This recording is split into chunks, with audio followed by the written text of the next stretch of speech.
The Keepers é uma websérie de 2017 que está na Netflix e que trata do assassinato, do desaparecimento e do assassinato de uma freira em Baltimore, lá em 1969. The Keepers vai tratar da história da freira, principalmente da freira, mas também de outras pessoas que estavam envolvidas naquele contexto, da freira que se chamava Catherine Cesnik, conhecida como Irmã Cesnik ou Irmã Cat, carinhosamente é chamada de Irmã Cat. A websérie se desenrola em 7 episódios que vão ali se desenvolvendo, mostrando como é que houve o desaparecimento da Irmã Cat e as consequências para aquela comunidade em Baltimore e o suposto envolvimento da Igreja Católica local, né, na figura do seu padre Joseph Maskell. Em resumo, a série ela se desenvolveu porque algumas pessoas, não contentes com o desenrolar dos acontecimentos, não satisfeitas com o parecer da polícia de Baltimore, resolveram investigar por conta própria. Por quê? Porque a polícia de Baltimore não chegou a conclusão nenhuma a respeito de quem poderia ter sido o mandante do crime, quem poderia ter sido as pessoas que executaram a Irmã Cat. Então a série começa com o primeiro ponto é o assassinato em si, né, o ocorrido, o desaparecimento dela e onde o corpo foi encontrado, perto de uma lixeira assim, a céu aberto, né, um depósito de lixo a céu aberto. Era inverno em Baltimore, ou pelo menos fazia muito frio porque tinha neve quando encontraram o corpo. As imagens do documentário, fotos do local ali mostram essa condição climática, e assim o corpo ele conseguiu ficar preservado durante algum tempo até que foi localizado. Então esse é o pano de fundo do assassinato em si. Mas aí vem várias perguntas que o documentário levanta. Quem mandou matar a Catherine Cesnik? Ou quem foi o assassino dela? Ou se houve mais de uma pessoa? Quem são os envolvidos? Então algumas pessoas começam a investigar e lá pelos anos 2000 eles abrem isso nas redes sociais, sugerindo assim que as pessoas que viveram naquela época, se tivessem alguma informação, se pudessem ajudá-las a tentar esclarecer o mistério, porque o caso estava na polícia de Baltimore e não andava de jeito nenhum. Estava até inclusive sob sigilo, né? Aconteceu que algumas pessoas começaram a se manifestar. Entre elas, a série destaca duas, que com o pseudônimo de Jane Doe e Jane Roy, duas já mulheres adultas na época que o documentário foi feito, mas que lá em 1969 eram alunas de um colégio católico, Arcebispo Kilt, mais ou menos é isso que se pronuncia, e naquele colégio ali, a irmã Cat, ela lecionava, e era um colégio tipo de meninas, né? Que quem mantinha aquele colégio era a comunidade católica ali de Baltimore, era a arquidiocese de Baltimore, assim, por assim dizer, né? Então, ali também havia um capelão, um padre, que é o Joseph Maskell, uma das figuras centrais também desse documentário. Essas duas pessoas que eu falei os nomes ali, elas relataram, né, para essas investigadoras e depois foram ao Ministério Público, enfim, entraram com um processo contra a arquidiocese, relataram que sofreram abusos por parte do padre Maskell, enquanto a Cat ainda era viva e lecionava na escola. E elas contam coisas terríveis do que passaram, dos medos, dos abusos, foram molestadas. O padre participava, ele trazia policiais, trazia políticos ali que se envolviam naqueles delitos, por assim dizer. Aconteceu que elas, naquele momento que estavam sendo abusadas, elas não encontravam forças, ficavam com medo, porque logo na sequência a irmã Cat foi assassinada.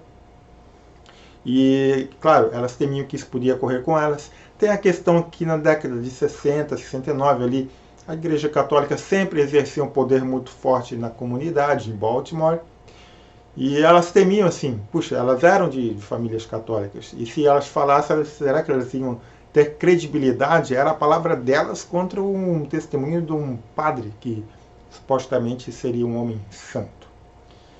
Então acontece que ocorreram esses fatos, o tempo passou e elas agora então resolveram não mais ficar com aquela angústia, com aquele sentimento de culpa e começaram a contar no documentário como é que sofreram os abusos.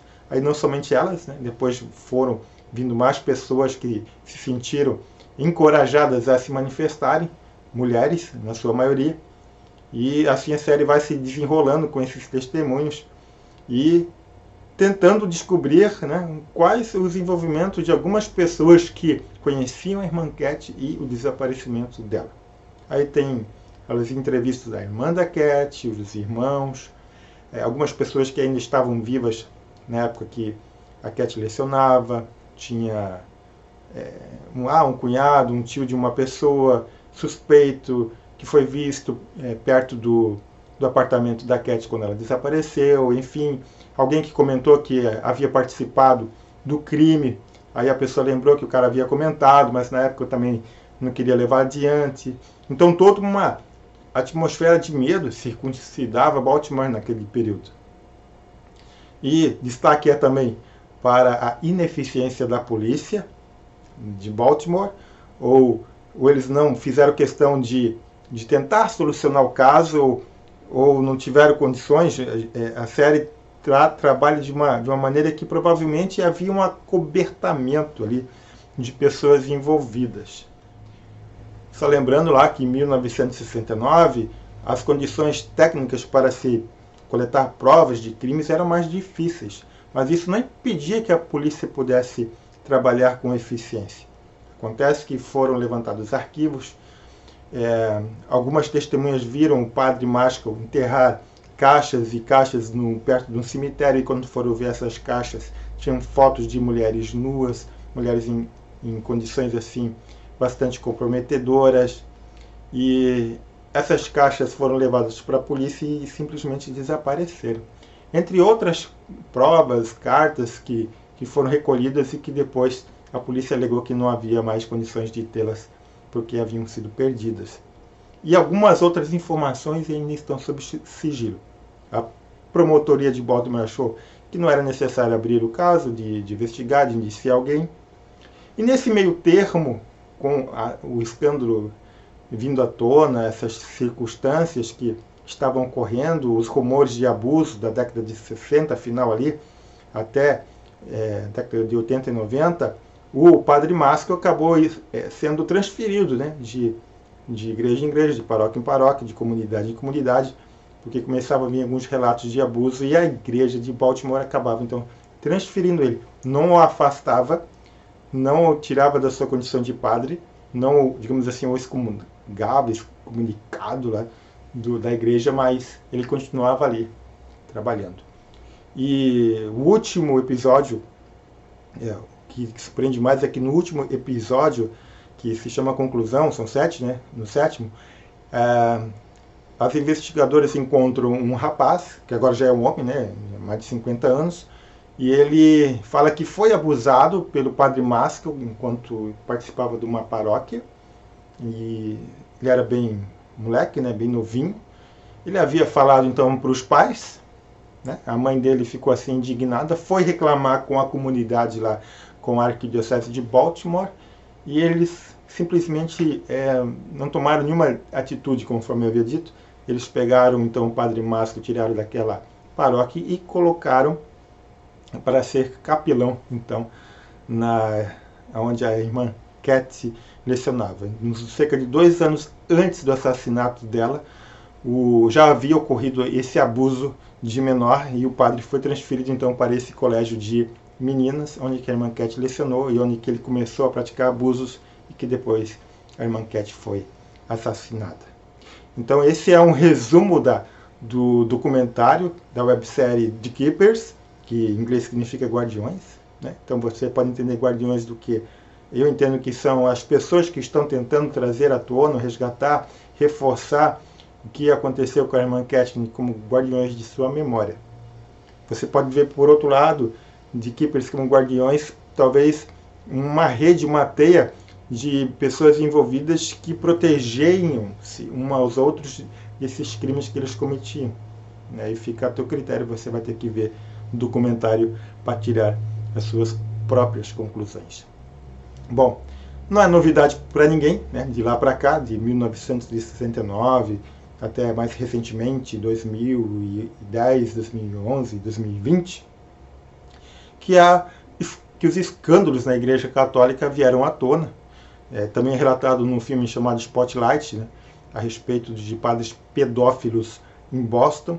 Então isso se tornou notório, vários processos ocorreram e a Igreja Católica norte-americana principalmente teve que fazer vários acordos para que não recebessem muitos processos. Mas aí você vai dizer, mas é só a Igreja Católica, Cláudio? Não, não é somente na Igreja Católica. É que o documentário que foi feito ali, de Keepers, ele trabalha este assunto. É interessante e importante você saber que isso ocorre também em outras religiões, não somente na religião cristã. Ocorre em outros movimentos da fé cristã, não somente na Igreja Católica. Por exemplo, ocorre nas igrejas ditas evangélicas, sejam elas de confissão protestante, histórica, sejam pentecostais, neopentecostais, o que você quiser trazer, digamos, de igreja evangélica, acontece também. Inclusive, estou terminando de ver um documentário da Hillsong, que está no YouTube, são 3 episódios, que fala também de abusos da instituição, abuso de poder, abuso moral e até abuso sexual. E é uma mega igreja evangélica que começou na Austrália e ganhou força nos Estados Unidos. Também ocorre nesses ambientes.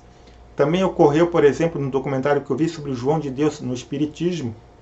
O cara ele tinha acesso às fragilidades das pessoas e acabava abusando delas. Então não é questão de religião ser católica, ou ser evangélica, ou ser espírita. É a questão da condição do ser humano ser mau. Dada a oportunidade, as pessoas más elas cometem crimes e delitos. Então, com esse documentário que eu estou recomendando para vocês, eu quero deixar 2 coisas assim, muito importantes para você refletir e para você, de repente, colocar em prática. A primeira delas, que eu aprendi, quem tem filhos pequenos, jovens, adolescentes, que estão, assim, eventualmente, debaixo de alguma organização, de alguma instituição e que estão lá participando de retiros, de escolas, tenha cuidado. Acompanhe bem seu filho, sua filha, dialogue bastante, dê abertura na sua casa para que você possa conversar com eles a respeito da sua própria sexualidade, a respeito dos limites que se deve ter entre crianças, jovens, adolescentes e adultos. Muito importante a gente manter um canal de diálogo aberto com os nossos filhos, com as nossas crianças. Segundo ponto importante, a série demonstra assim como as pessoas que sofreram abusos, elas são, além de ter sofrido o abuso físico, elas sofrem abuso emocional, psíquico, pela instituição e pelas pessoas que praticaram os abusos. No caso da série, que ficou muito claro, assim, as pessoas ficaram traumatizadas a ponto de apagar as suas memórias. Não conseguir lembrar dos eventos ocorridos, somente mais tarde é que veio à tona, saiu do inconsciente e veio para o consciente. Então há um elemento traumático nessas histórias todas. E o que é importante a gente também saber é valorizar a ação, valorizar assim, a coragem daquelas mulheres ali em Baltimore, a coragem das pessoas que verbalizam, que externalizam, que foram abusadas hoje em dia. A gente sabe dos poderes que essas instituições grandes têm na sociedade, mas a gente tem que ter coragem para denunciar, tá? E não ser culpados por uma atitude, por um mal que outra pessoa fez na sua vida. Lembre-se, a vítima é quem sofreu o abuso, não quem praticou. Espero que você tenha gostado dessa pequena análise. Se tiver possibilidade, assista o documentário e a gente se se fala numa próxima. Valeu, obrigado e até mais.